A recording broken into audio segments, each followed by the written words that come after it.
Hello, welcome to our 6th video in our SUP series. My name is Craig, I'm the Chief Instructor at Polkerris Beach, and today I'm going to be answering some of the most common questions we get asked about inflatable boards.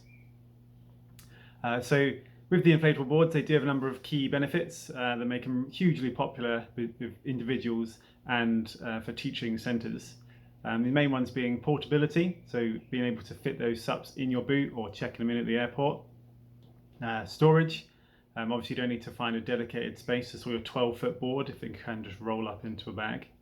And durability, so dropping them and knocking them won't really do any damage to inflatable boards, much less likely to need to repair them than the hardboards.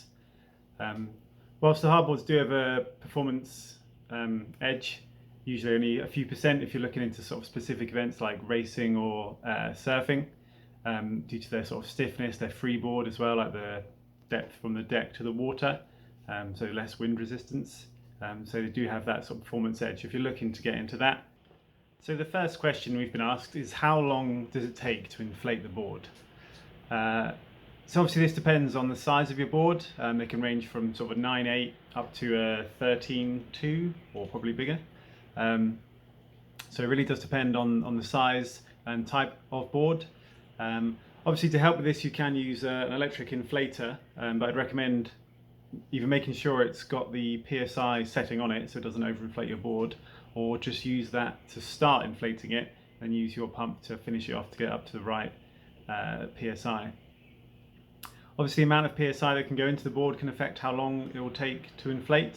I know some boards will only go up to 12 as an absolute maximum, and then some you can get up to 22, 25, so obviously that'll take twice as long. Or more, because it can get harder as you're getting more pressure in towards the end of you pumping it up. Another thing that can make it take a bit longer is if you've forgotten to pull the valve out as you're inflating it. You'll usually do it once, you'll learn the hard way. Make sure you twist that little cap at the end, make sure it's in its upright position, locked up, then you won't waste all your hard work pumping up the board. When you are pumping up the board, a thing that could save you time is making sure you're sort of doing it efficiently. So try not just to use your arms up and down. If you extend your arms as you're pushing it down, you try and use your whole body, almost doing like a squat or a crunch, some combination of that. And that should help speed it up as you're using your whole body then to try and pump that board. You can see here I'm pumping up my 12.6 touring board, trying to keep my arms nice and straight. Using my whole body weight to push the pump down. I think in total it's probably taken me about 8 to 10 minutes on average to pump it up. So that gives you some idea possibly. So our next question, is there anything special I should use to clean my board down after being in the water? So Polkerris Beach, we just use fresh water. Mainly just to remove the salt water, any sand or anything on that. Every time they come off a session or at the end of the day after they've been out for hire. You can buy special board cleaners, but if it's dirty, just anything like a natural biodegradable cleaner with a non-abrasive sponge, just scrub it down, that'd be fine. Just make sure you're paying attention to the fin box, get any grit or sand or anything out of there, any attachment points and the handles, and rinse off the deck pad as well, just to make sure you've got no sort of abrasive scratching things in there. It's good to clean your paddle down as well, so take that apart. It can get sort of locked up salt and get quite stiff. So undo all the hinges, wash that down, leave it apart really, otherwise it'll get too stiff. And if you're going for a full deep clean, you can use your valve wrench to unscrew the valve at the back once it's deflated, and really clean that out, get any sand and grit and anything out of there as well. So another common question we get asked is, how long does it take to deflate the board? Again, completely depends on the size. It can only take a couple minutes just to get the majority of the air out for you to then start rolling. Obviously you can leave it for as long as you want if you're not in a rush, but once it has been deflating for a couple minutes, if you start rolling out from the nose, this is obviously an easier way to squash all the air out. Obviously make sure once you are deflating it, push that pin down and you can lock it in its down position so that it will obviously carry on deflating.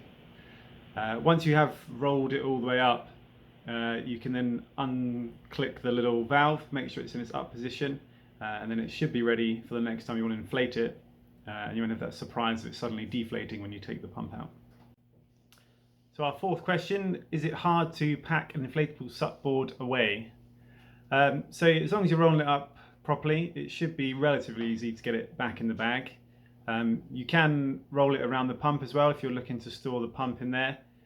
That can make it a little bit harder to actually roll, but then it can store everything in the bag a little bit easier.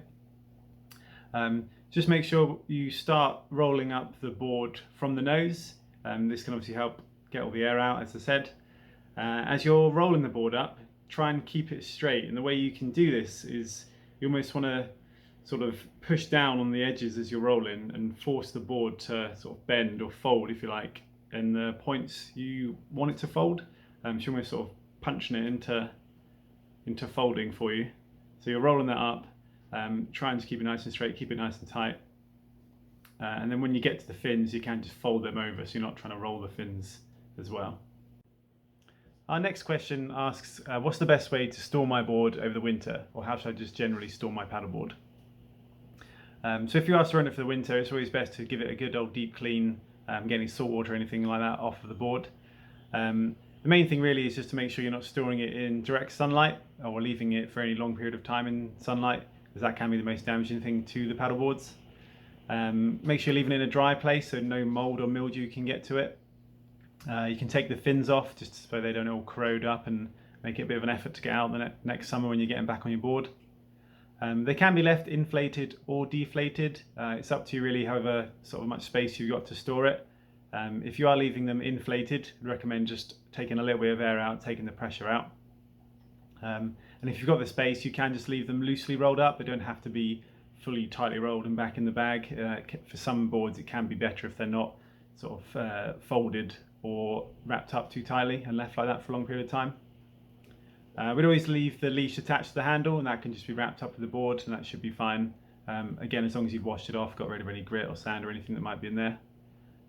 If you are leaving your board inflated and you've got the space, it might be worth investing in a wall rack or a mount or something just to keep it off the floor and just out of harm's way. So our last question is asking about fins, and specifically on the red paddle boards, why sometimes they can be bent and how to straighten them out. So when they're stored in their bag, they can get a little bit bent and squashed. It just takes a bit of hot water from the kettle, pour that over them. Sometimes you might need to tape them into place as they become more malleable, and that can just fix that for you. Obviously you can get different fin setups as well. So on most of the ride boards with red, they are a tri-fin setup, which is that compromise of sort of speed and turning.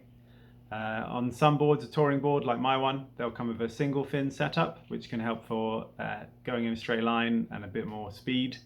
And you can sort of sometimes position them as well, so further back can be a bit more stability and speed in a straight line. Further forward can help with sort of turning and control in that way.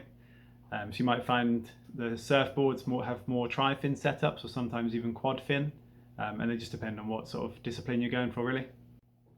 Thanks for watching our 6th SUP series video.